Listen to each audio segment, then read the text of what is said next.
In It Together SC and the Diabetes Action Council of South Carolina present Wellness Wednesday every Wednesday on Coping with Trey Taylor. Coping.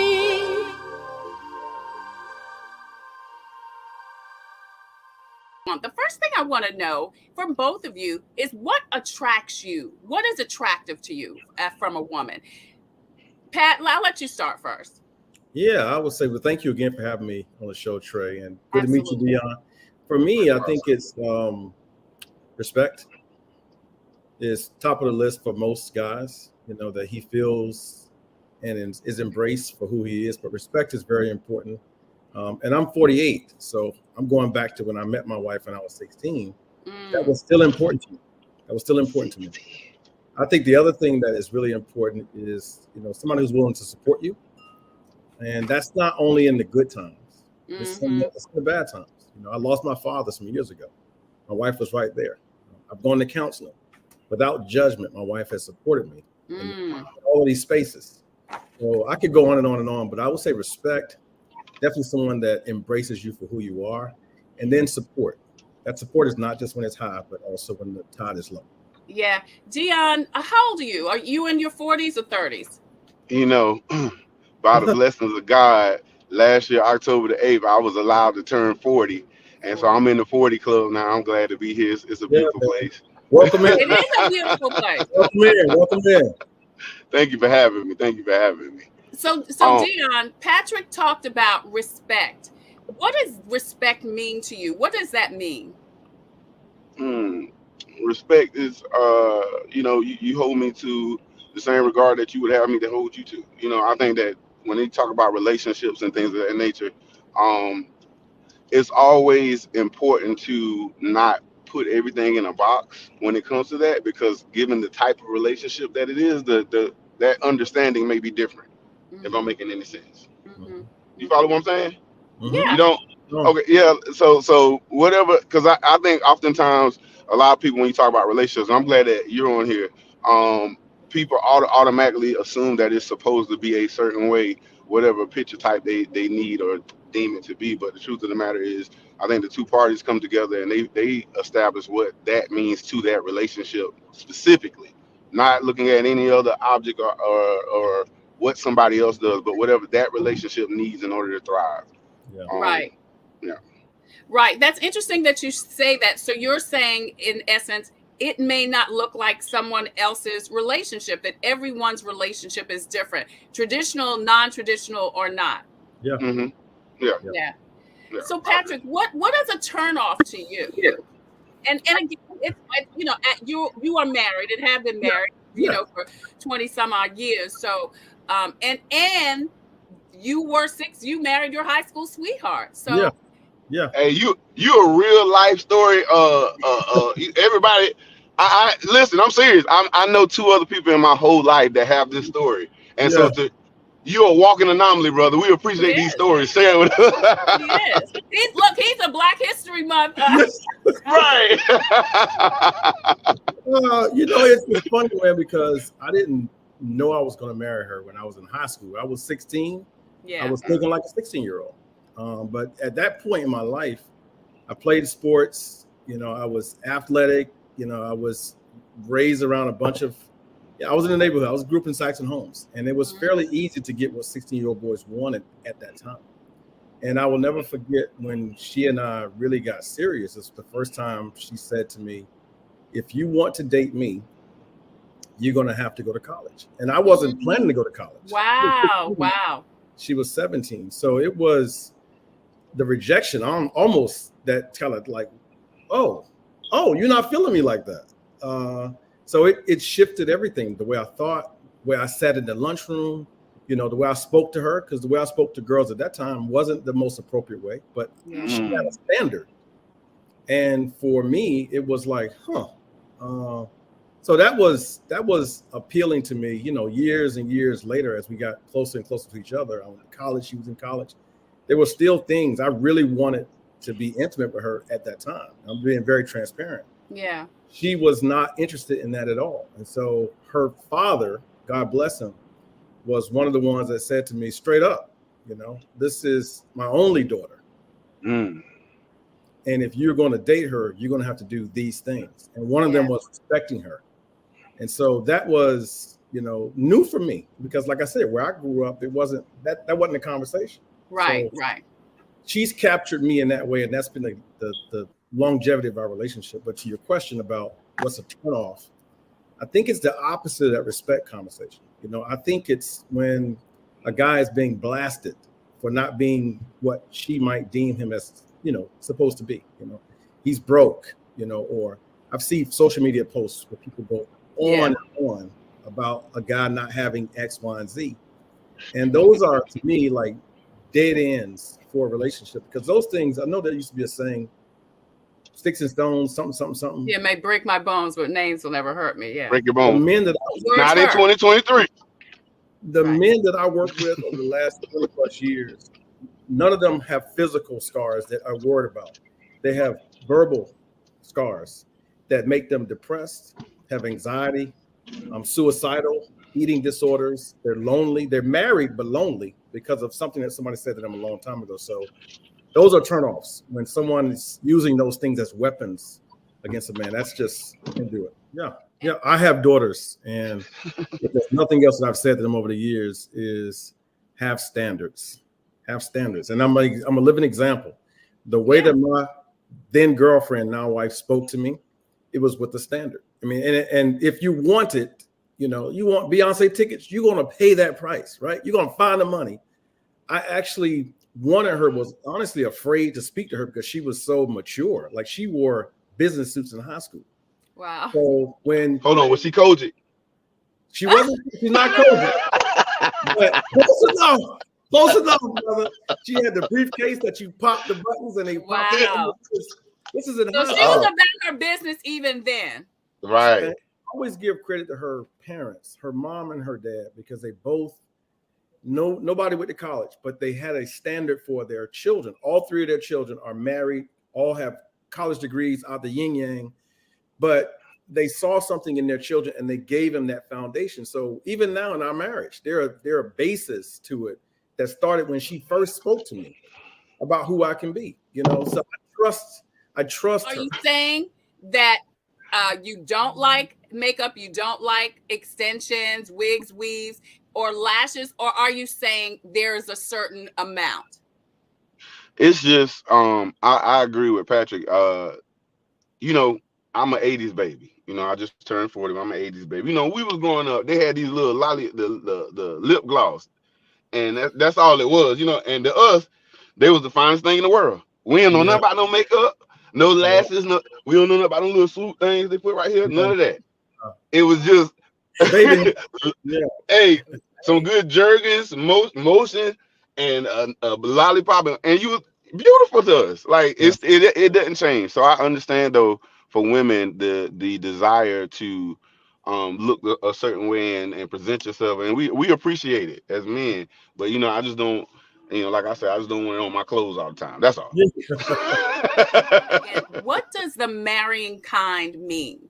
And then I'll ask you, Pat, what you're telling your girls they should be to be the marrying kind. Yeah, that's good. The marrying kind. Yeah. What would a man look at in a woman to be marryable? I don't even know if that's a word. I think that would be different depending on the man. Because especially at my age, and then like in general, you got a vision for your life and what you're trying to do and what you're trying to accomplish. That marrying kind ain't gonna be the kind that it was when you was 20 or 30. Like, I'm in another season of my life, so I'm looking for this placement, this piece of the puzzle to bring it all together. So my marrying kind is going to look different than the next man. But I would say, to answer that, she would be able to, like we said earlier, speak to the king in me. She would be able to certain things, because I'm good with the big picture. Oh, I got a great job with the vision. I can do that. But the intricate details, I feel like the woman that's for me, along with the the superficial stuff, she will fit right into that. It's gonna be that straight, and it's not gonna be I got to fake shape and groom and all this other stuff. It's going to be that, because at this point we 40. People ain't changing. So yeah. So Pat, what are you telling your girls? what do they have to be the marrying kind? You know, I it sounds cliche, but my wife is a great example. And if it's nothing else that I try to set them up for, is to have standards. Yeah. They have the key. You know, girls, women, they don't realize the power that they have. Right. What happens. And I'm a living witness. I was not going to college, but I wanted her. So I ended up enrolling in college. Pat, I met my wife. Yeah. I didn't mean to cut you off, but you ain't even got to explain yourself. Every woman watching this right now know this. It's a guy, when she was a teenager, you know how kids, girls, I'm sorry, I didn't mean to cut you off. They go through that little about where they like the bad boy, the dope boy. And then it's men right now, 40 years old, still trying to be a drug dealer because a little 16-year-old girl that don't even like that no more says she wanted it better. Women know how powerful they are. No, women don't. No, all women don't. Women don't.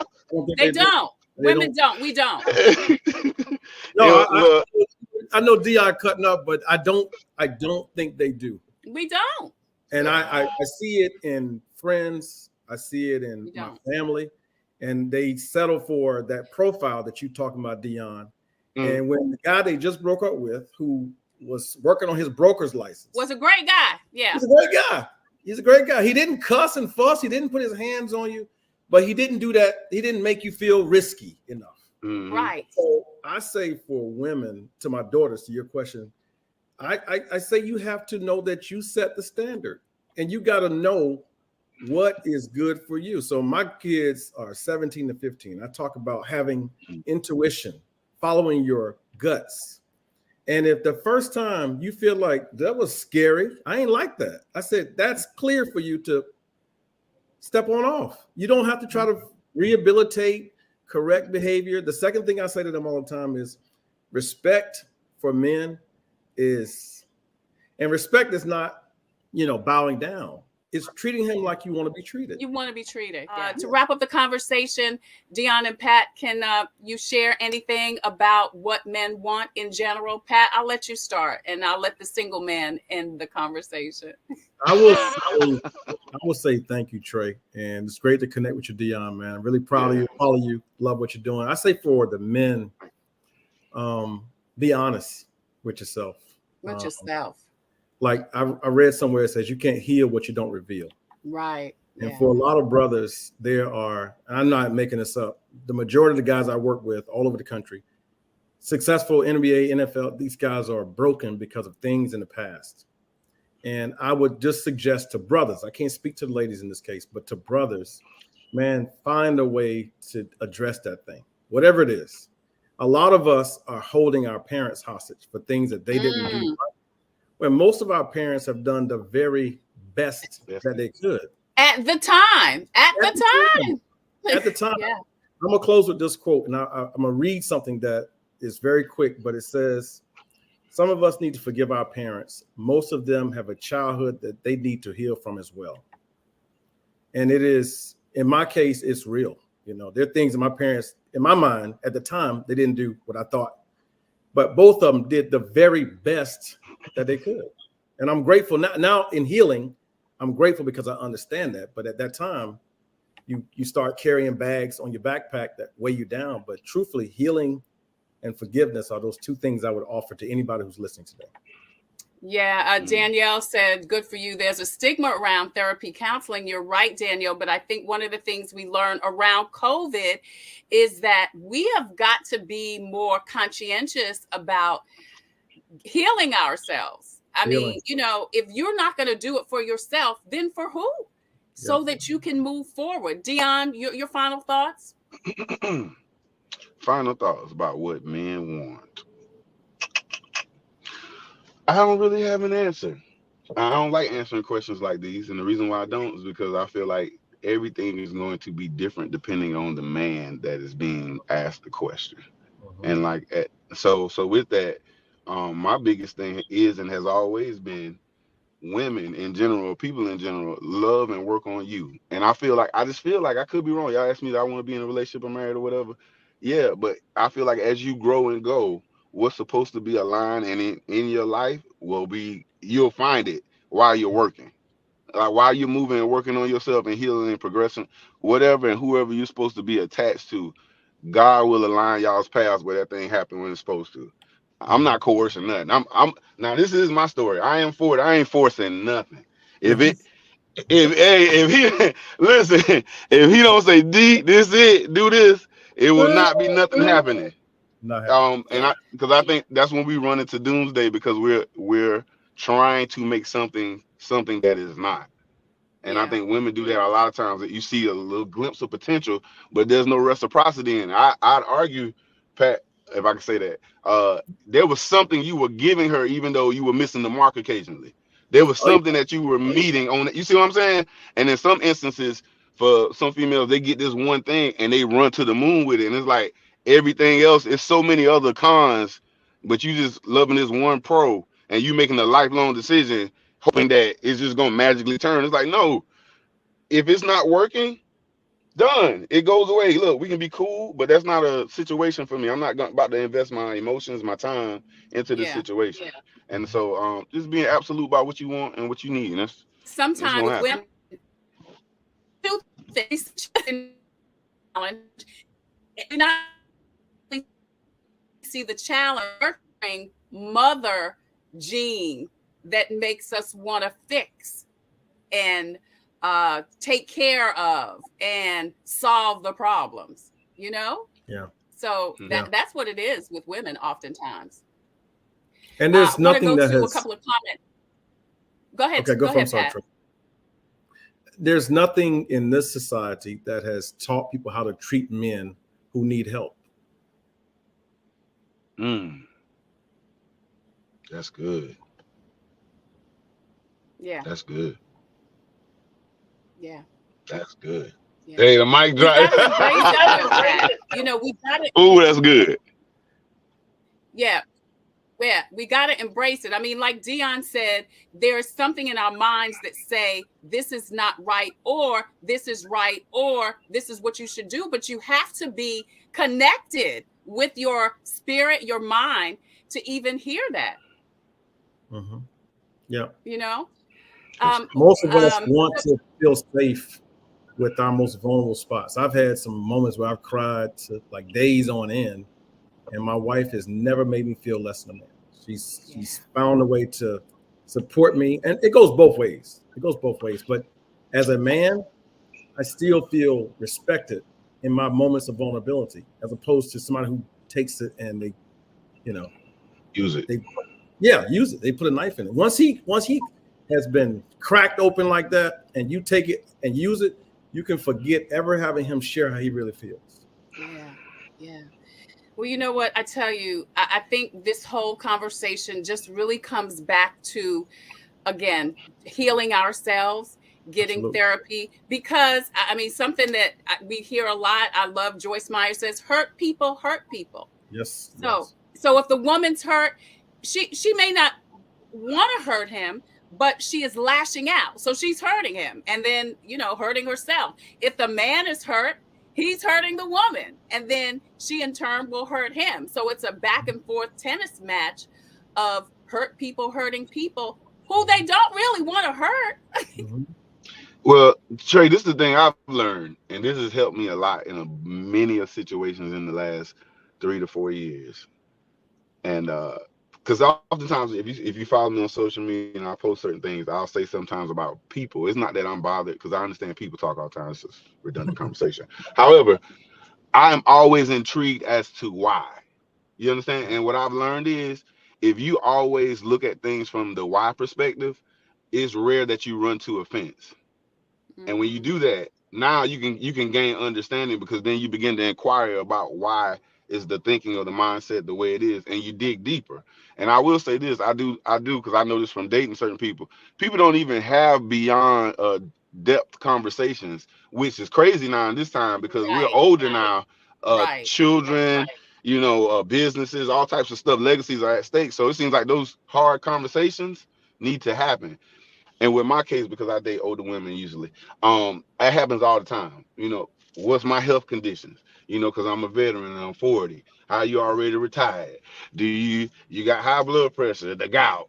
Do you got PTSD? Is it bad for colored girls? You know what I'm saying? Like all those questions, but those are necessary because you need to know They what are you're getting necessary. involved with.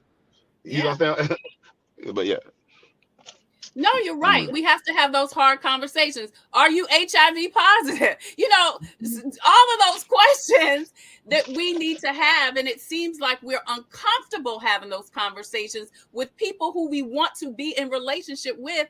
And who else to have that conversation with, if not someone that you want to be in a relationship with? But if you're not comfortable with yourself, you can't have a conversation like that with anybody else. Yep. Are you poly? People, that's a new thing. I've heard people who are no judgment. Yeah. But that's a factor. You said poly? Yeah. Oh yeah, the two. Yeah. Do you want to be in a monogamous relationship? Yeah. So many questions we need to have. Samantha says, I just want to get some comments in here. Samantha said that's what her mom said. She did the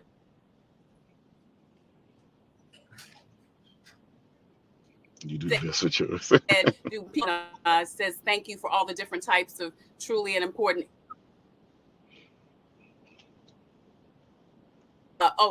Nadia Seeger, I wanted to get her comment in here. She says, as the leader of a women's ministry, she says she really appreciates the dialogue. Yeah, we as women have got to listen to men. And, whether it's something, sisters, that we want to hear or that's uncomfortable, we still need to hear it. We still need to hear it. Can we talk about this? Listen. Can you listen to receive, not listen to respond? Yes. Y'all. Yes. They ask me every year to be on women's empowerment. I get asked. I don't even know why. I understand if Patrick was on, but me, I don't. I know what to say, but I don't have a. That's because you're a candidate. You're a bachelor. Come on, man. An eligible bachelor. He's an eligible bachelor, I guess. I don't know. But listen, though, this is the thing. Every time I'm in these situations, I'm always met with a rebuttal immediately. So do you really want to know what I'm thinking and what I want? Or do you already want to tell me what you want me to think and want? Because that's what the other issue comes in at. If you're really trying to learn me and learn how I think and the way I am and how I process things, you can't impede your thoughts into my mind about who I am and what. You understand what I'm saying? So that's important to make sure listen to receive versus to have a rebuttal. It's two differences. Speaking from your heart is one thing. Speaking from your hurt is another thing. Wow. A lot of people speak from their hurt. Yeah. That's good. Yeah. That's good. Patrick Patterson has been talking to us. He's with Global Partners for Fathers and Families. You can see his information on the screen. He's an author, a speaker, a grant writer. If you want more information, Deon Generette's information is also on the screen. He is the curator of 7 Sunday, and he is doing some great things in the city with entertainment. His information is also on the screen. So please check him out if you want more information. Gentlemen, thank you so much for joining us today. Thank you for being open and honest. Hello, I'm Carolyn Sawyer, an entrepreneur and caregiver. Part of taking care of your health is knowing if you're at risk of type 2 diabetes. Prediabetes is serious and puts you at risk for developing type 2 diabetes. Up to 90% of South Carolinians who have it don't know they have it. Visit inittogethersc.org. Take an online test to find out your risk and join a diabetes prevention program. This message brought to you by the Diabetes Action Council of SC. Hey there, thank you so much for joining us on Coping. I'm Trey Taylor. We're giving you info and advice to help you thrive and survive in life because we will always be coping with something. Hey, before I leave, I want to share this devotional with you. This is from Conversations with God. It's from Cheryl Mims Williams with Agape Counseling and Training Services in Columbia, South Carolina. This is such a great book. It includes some of her prayers, some of her diary readings, and devotionals. This one says, "Trust me, my child. I know you're having a hard time praying, studying, and focusing on me. I know you don't like the way this feels. You can't rely on your feelings." That's good. This is about knowing, being faithful, and holding on. Knowing, even if you don't feel or see it. Isn't that such a wonderful reminder that God is with us always, even if we don't feel it, see it, or hear it? We've got to know it. That's what faith is all about. It's from Cheryl Mims Williams from Agape Counseling and Training Services. This is called Conversations with God. I'm Trey Taylor. Thank you so much for joining us on Coping. We're giving you info and advice to help you thrive and survive in life, because we will always be coping with something. The good thing about it is that we're never alone. Thank you so much for joining us, and I look forward to seeing you soon.